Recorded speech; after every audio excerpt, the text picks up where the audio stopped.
Salut à tous, moi c'est Kira PKM et dans cette vidéo, je vais vous expliquer pourquoi il faut investir dans Pokémon en 2025. Entre les restocks de Pokémon 151, avec le vide intersidéral que l'on a vécu avec les séries de milieu de bloc, Fable nébuleuse, Mascarade crépusculaire et Couronne stellaire, avec le sursaut qu'on a eu en fin d'année avec EV08, Étincelle déferlante, ainsi que la série japonaise Évolution prismatique, cette année 2024 aura été réellement en dents de scie, avec des périodes très ennuyantes, ainsi que des périodes trop excitantes, voire même un peu frustrantes. Mais si vous le voulez bien, arrêtons de regarder en arrière et maintenant, concentrons-nous sur le futur.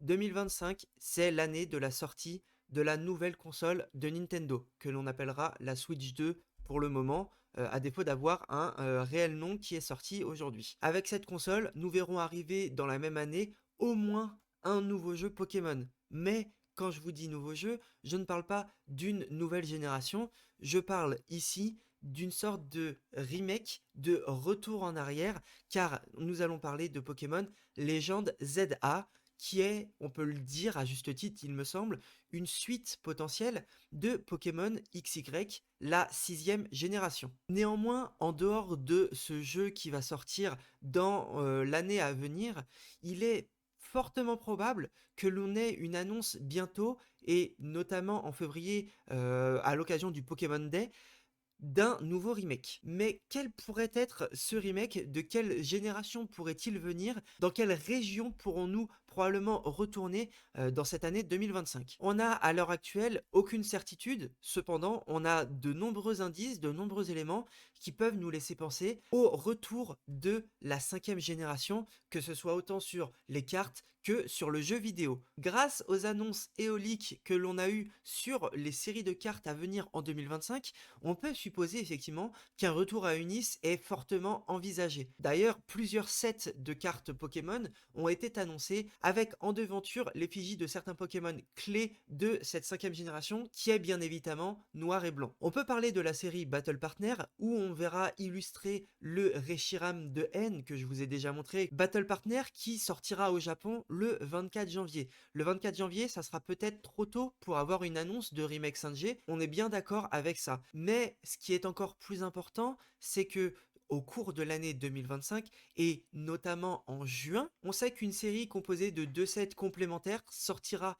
au Japon, s'intitulant Black Bolt et White Flare, qui comprendront à eux deux les 156 Pokémon réunis de la cinquième génération noir et blanc. Ce qui veut dire, entre autres, probablement des alternatives de Zekrom, de Reshiram et de Kyurem. Cette dernière information est un élément central à prendre en compte pour la compréhension du marché Pokémon en 2025, car ce qu'il faut comprendre avec ces différentes annonces, c'est que 2025 marque la sortie du bloc écarlate et violette, en tout cas la fin de ce bloc. Et avec cette sortie du bloc écarlate et violet, on va arriver dans une sorte de fin de bloc qui correspondra à la nostalgie Pokémon, et cette fois-ci une nostalgie tournée vers la cinquième et la sixième génération, Pokémon noir et blanc, Pokémon XY. Avec une suite déjà annoncée de XY et un potentiel remake de la 5G noir et blanc, en tout cas en carte, rien n'est encore annoncé en jeu vidéo, mais pour ce qui est des cartes, on le sait, c'est déjà acté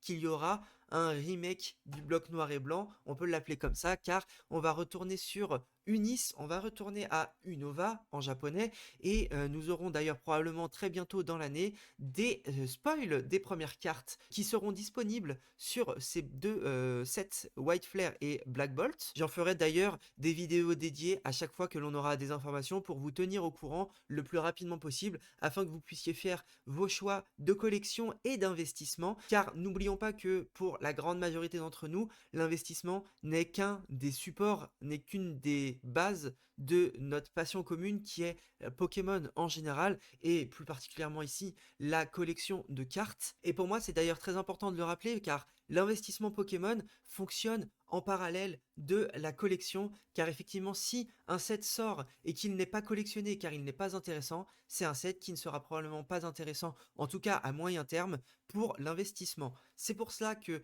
avec les sorties annoncées des différents remakes, des sorties nostalgiques, et ben on sait que ça va engranger une énorme passion dans la collection et c'est également pour cela que quand vous allez acheter un item pour votre collection, pensez peut-être à acheter cet item en double si vous avez l'argent nécessaire pour mettre une partie de côté pour l'investissement. N'oubliez pas que tout ce qui vous intéresse intéresse également plein d'autres personnes et c'est comme ça que fonctionne l'investissement sur Pokémon.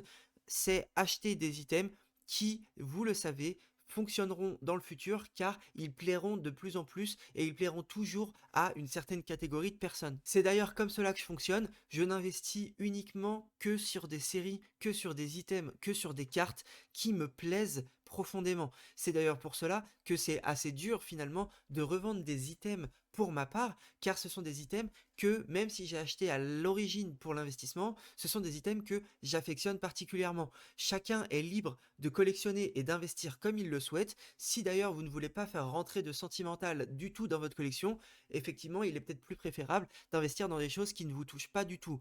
Mais pour ma part, ce sont des items que je compte garder des années et que pour la plupart d'entre eux, j'expose quand même en termes de collection, on va dire. C'est pour ça que je mêle fortement investissement et collection et c'est également pour ça que c'est dur à certains moments de se débarrasser de certains items. Mais encore une fois, chacun est libre de faire ses choix. Moi, je vous conseille les investissements qui me plaisent. C'est pour ça que, par exemple, je ne vous ai pas proposé la série Astre Radieux en display parce que c'est une série qui ne me plaît pas mais où je vous ai proposé Reine de Glace, car je sais que c'est une série qui plaît à énormément de personnes, dont à moi-même. Et ce qu'il faut également se dire, c'est que moi, cet investissement-là, je vais m'en servir pour acheter d'autres items de collection qui sont encore plus rares, encore plus chers à l'avenir.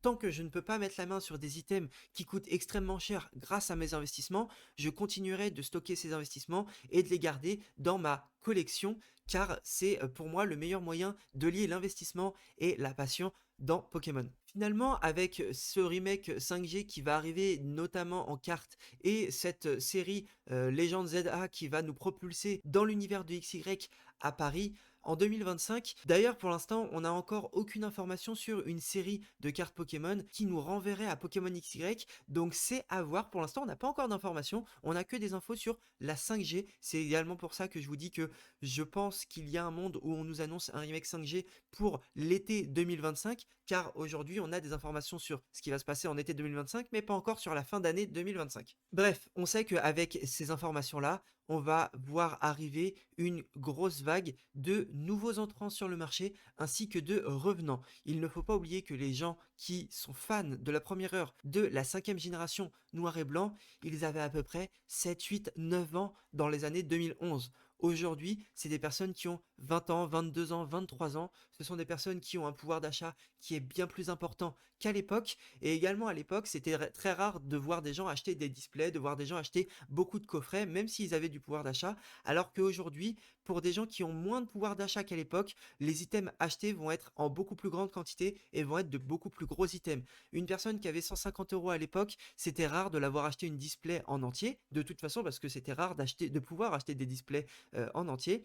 Aujourd'hui, une personne qui a 150 euros va beaucoup plus facilement se retourner vers des gros items, vers des bundles, vers presque des displays si vous rajoutez 15-20 euros. Ce qui fait que beaucoup plus de gros items vont être prisés par rapport à ce qu'on a pu voir à l'époque. Le dernier élément à prendre en compte dans ma logique d'investir en 2025 sur Pokémon, c'est qu'on arrive à un moment où les 30 ans de Pokémon seront célébrés en 2026. 2026 sera également une année charnière pour Pokémon car elle marquera le tournant du 30e anniversaire avec probablement une autre série très appréciée qui va arriver, peut-être une série à la célébration, à la génération. Rien n'a été annoncé à ce sujet encore là, on en est un petit peu loin, mais on sait d'ores et déjà que ce seront des séries immanquables pour l'avenir de Pokémon. Écoutez, je comptais pas faire une très grosse vidéo, elle va faire à peu près 10-11 minutes.